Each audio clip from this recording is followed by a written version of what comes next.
बिस्मिल्लाहिर्रहमानिर्रहीम। अस्सलाम वालेकुम डियर स्टूडेंट्स। बच्चे, आज के इस वीडियो लेक्चर में हम एक बहुत ही इंपॉर्टेंट टॉपिक डिस्कस करने जा रहे हैं जो कि हमारा क्लास 10th और यूनिट 16 बेसिक इलेक्ट्रॉनिक्स, इसमें कैथोड रे ऑसिलोस्कोप CR। क्या है cathode ray oscilloscope? An instrument which is used to display the magnitude of changing electric current or potential। हमारे पास कैथोड रे ऑसिलोस्कोप एक ऐसा इंस्ट्रूमेंट है जिसको हम इस्तेमाल करते हैं एक तब्दील होता हुआ इलेक्ट्रिक करंट या पोटेंशियल जो है उसको डिस्प्ले करने के लिए। इसके एग्जांपल में हमारे पास picture tube of a TV set, जो डिस्प्ले टर्मिनल होता है, चाहे वो आप बात कर लें display terminal of a computer है या जो पिक्चर ट्यूब है हमारे टीवी सेट की, जिसमें हम कोई भी जो है चीजें डिस्प्ले होती हुई देखते हैं, वो इसकी एग्जांपल है। ठीक है, वो कैथोड रे ट्यूब या कैथोड रे ऑसिलोस्कोप उनको नाम दे देते हैं। अब हम जाते हैं इसके डायग्राम पे आए और इसके साथ इसके मेजर कंपोनेंट्स कौन से हैं। तो मेजर कंपोनेंट्स में पहले मैं बात कर देता हूँ, कंपोनेंट्स पे देख लेते हैं। कंपोनेंट्स को सबसे पहले हमारे पास है इलेक्ट्रॉन गन, फिर हमारे पास है डिफ्लेक्टिंग प्लेट्स और उसके बाद है हमारे पास फ्लोरेसेंट स्क्रीन। अभी हम चलते हैं, इनको फिगर से डिस्कस करते हैं, उसके बाद इनकी फंक्शनिंग को देखेंगे और फिर यूजेस देखेंगे चलते हैं। सबसे पहली बात, आपके पास ये जो पोर्शन है, इतना हिस्सा आपके पास ये इलेक्ट्रॉन गन है। क्या कहलाता है? Electron gun. उसके बाद ये जो यहाँ पे ये डिफ्लेक्टिंग प्लेट्स हैं, इसको ओवरऑल हम डिफ्लेक्टिंग सिस्टम भी कहते हैं। ये सेकंड पार्ट या दूसरा कंपोनेंट है। पहला कंपोनेंट इसका इलेक्ट्रॉन गन, दूसरा कंपोनेंट इसका डिफ्लेक्टिंग सिस्टम और थर्ड जो है हमारे पास वो फ्लोरेसेंट स्क्रीन है। ठीक है, अच्छा अब देखते हैं हम इनकी फंक्शनिंग। ये जो थ्री कंपोनेंट्स हैं, थ्री कंपोनेंट्स का हमने जिक्र किया है कि CRO जो है कैथोड रे ऑसिलोस्कोप जो है वो तीन कंपोनेंट्स पे मुश्तमिल है। उन कंपोनेंट्स की फंक्शनिंग क्या है वो देखते हैं, कैसे वो काम करते हैं। सबसे पहले देखते हैं ये हमारे पास इलेक्ट्रॉन गन। अच्छा, इसमें क्या है, यहाँ पे जिस तरह हमने इलेक्ट्रॉन गन इससे पहले वाले टॉपिक में भी हमने डिस्कस किया इलेक्ट्रॉन गन के बारे से, कि जब उसको 6 वोल्ट सप्लाई दी जाता है, यहाँ पे सप्लाई दी जाती है 6 वोल्ट, तो यहाँ पे ये क्या है, ये टंगस्टन फिलामेंट है। ठीक है, उसके अलावा यहाँ पे ये कैथोड लगा हुआ है, हीटेड कैथोड हम कहेंगे। कैसे हम कहेंगे हीटेड कैथोड? एक्चुअली यहाँ पे जब 6 वोल्ट सप्लाई दी जाती है टंगस्टन फिलामेंट को, ये हीट अप होता है। जब टंगस्टन फिलामेंट हीट अप होता है तो उससे भी इलेक्ट्रॉन्स खारिज हो सकते हैं टंगस्टन फिलामेंट से, लेकिन उसके साथ ये जो सामने कोई भी कैथोड रखा हुआ है, जब ये हीट यहाँ तक पहुंचेगी तो यहाँ से क्या होगा कि इलेक्ट्रॉन्स यहाँ वो खारिज होंगे, इलेक्ट्रॉन्स यहाँ पे। और उसके बाद नेक्स्ट हमने यहाँ पे ये कोई ग्रिड लगाया हुआ है, ये कंट्रोल ग्रिड है। कैपिटल जी से मैंने नोट किया है, कंट्रोल ग्रिड भी इसको हम नाम देते हैं। एक्चुअली यहाँ से खारिज होने वाले जो इलेक्ट्रॉन्स हैं उनको ये कंट्रोल ग्रिड जो है कंट्रोल करता है, इसलिए इसको कंट्रोल ग्रिड का नाम दिया गया। उसके अलावा कुछ ऐसे इलेक्ट्रॉन जो स्क्रीन तक पहुंचते हैं, वो जो कि ब्राइटनेस का सबब बनते हैं वहां पे, उनको भी कंट्रोल करने के लिए जो इलेक्ट्रॉन ग्रिड है वो इस्तेमाल किया जाता है। अच्छा, अब अगर देखिए यहाँ पे एक्चुअली यहाँ पे जो इलेक्ट्रॉन्स खारिज हुए हैं, इस तरह से यहाँ पे जो इलेक्ट्रॉन्स हैं, ये इलेक्ट्रॉन इस तरह से फिर रहे होते हैं, मूव कर रहे होते हैं रैंडमली। तो ये जो आपके पास इलेक्ट्रॉन ग्रिड है, ये इसको कनेक्ट किया गया है नेगेटिव टर्मिनल से, या ऐसे बात कर लेंगे इसको नेगेटिव पोटेंशियल दिया गया है। तो क्या होगा, क्योंकि इलेक्ट्रॉन्स पे भी नेगेटिव चार्ज होता है, ये जो कंट्रोल ग्रिड है इसको भी हमने नेगेटिवली चार्ज किया, या इसमें भी जो पोटेंशियल है वो नेगेटिव है। तो फिर क्या होगा कि ये इलेक्ट्रॉन्स को क्या करेगा, रिपेल करेगा। जब ये इलेक्ट्रॉन्स को रिपेल करेगा तो कुछ इलेक्ट्रॉन इधर चले जाएंगे, कुछ इधर चले जाएंगे, कुछ मुख्तलिफ हिस्सों में, ये मुख्तलिफ डायरेक्शन में या इधर उधर जो है रैंडमली वो बिखर जाएंगे। होगा क्या, उसके बाद यहाँ पे इसके सामने हमने एक एक्सेलरेटिंग एनोड लगाया हुआ है, और वो जो एक्सेलरेटिंग एनोड है वो पॉजिटिवली चार्ज है, उसके जो पोटेंशियल है वो पॉजिटिव है। ठीक है, और सेवरल थाउजेंड पोटेंशियल जो है उसको हमने अप्लाई किया है। अब होगा क्या कि ये जो एनोड है, ये यहाँ से कुछ इलेक्ट्रॉन्स को अपनी तरफ अट्रैक्ट करेगा। यहाँ पे क्या होगा, कुछ इलेक्ट्रॉन्स को अपनी तरफ यहाँ से क्या करेगा, उनको यहाँ पे जो कैथोड है वो उनको रिपेल कर रहा है, जो एनोड है वो उनको अट्रैक्ट करेगा। उससे क्या होगा, क्योंकि एनोड पे पॉजिटिव चार्ज है, इलेक्ट्रॉन्स पे नेगेटिव चार्ज है, तो एनोड जो है ये उनको अपनी तरफ अट्रैक्ट करेगा।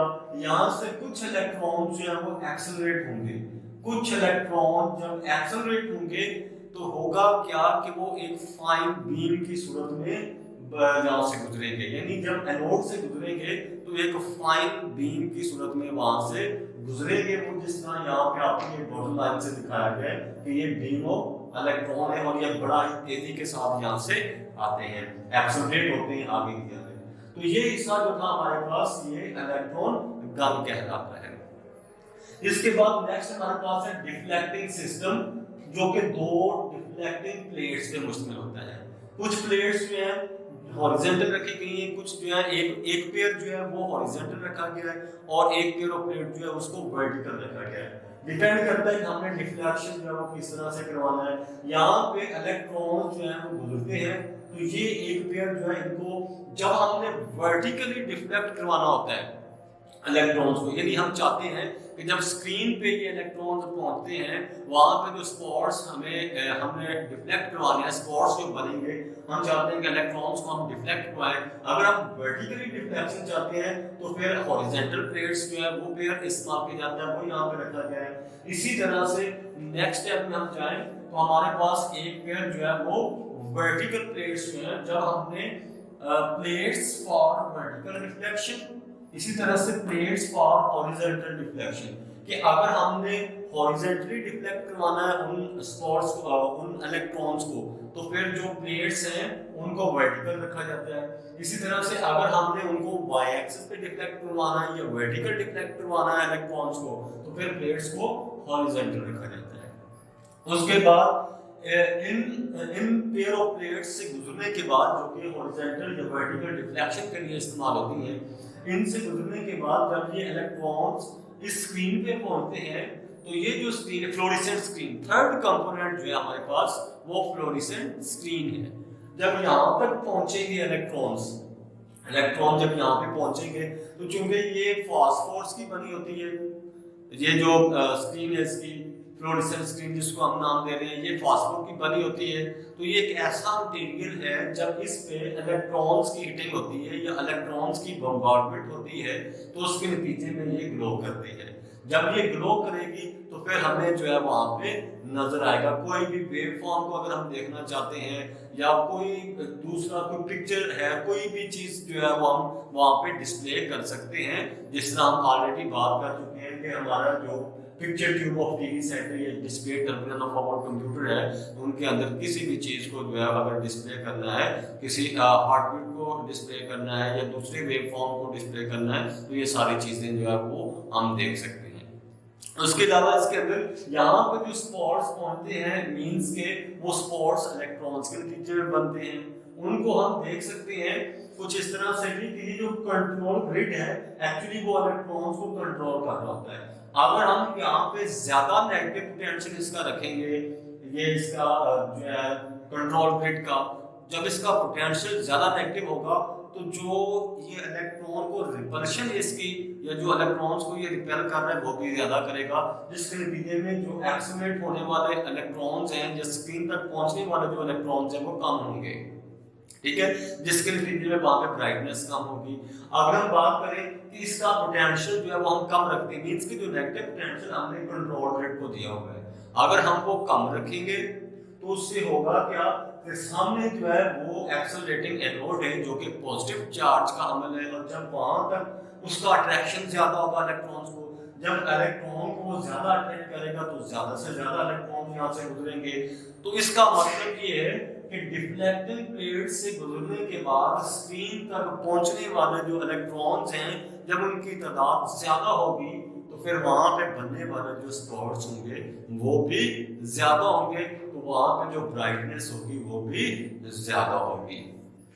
इसके बाद हम चलते हैं यहाँ पे इसके यूजेस क्या है, यूजेस ऑफ सीआरओ, इसको हम कहाँ पे इस्तेमाल करते हैं, डिस्प्ले वेव फॉर्म, इस सीआरओ कैथोड रे ऑसिलोस्कोप को हम इस्तेमाल करते हैं वेव फॉर्म को अगर डिस्प्ले करना है तो उसके लिए हम इस्तेमाल करते हैं। उसके अलावा मेजरिंग वोल्टेज, अगर हमने वोल्टेज को मेजर करना है, जिस तरह अल्टरनेटिंग वोल्टेज की बात करें तो उनके लिए इसको इस्तेमाल किया जाता है।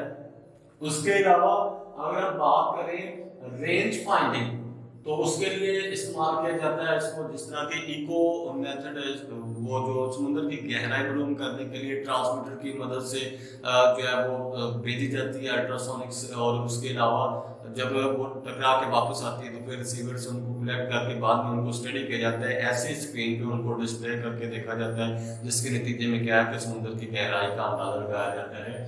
उसके अलावा टू डिस्प्ले हार्टबीट्स, ये जो हार्टबीट है इसको डिस्प्ले करने के लिए जो है तब भी कैथोड रे ऑसिलोस्कोप जो है उसका इस्तेमाल किया जाता है। और ये कैथोड रे ऑसिलोस्कोप एक्चुअली जब ये डिफ्लेक्टिंग प्लेट्स के अंदर से गुजरती है तो एक जो है पेयर ऑफ प्लेट वो उनको वर्टिकल उन इलेक्ट्रॉन्स को करता है, दूसरा जो है वो हॉरिजॉन्टली करता है। तो फिर जब वर्टिकल और हॉरिजॉन्टल, तो उसके बाद क्या होगा कि हमारे पास वो जो स्पॉट्स हैं वहां पे वो कुछ वेव्स की सूरत में वहां पे डिस्प्ले हो।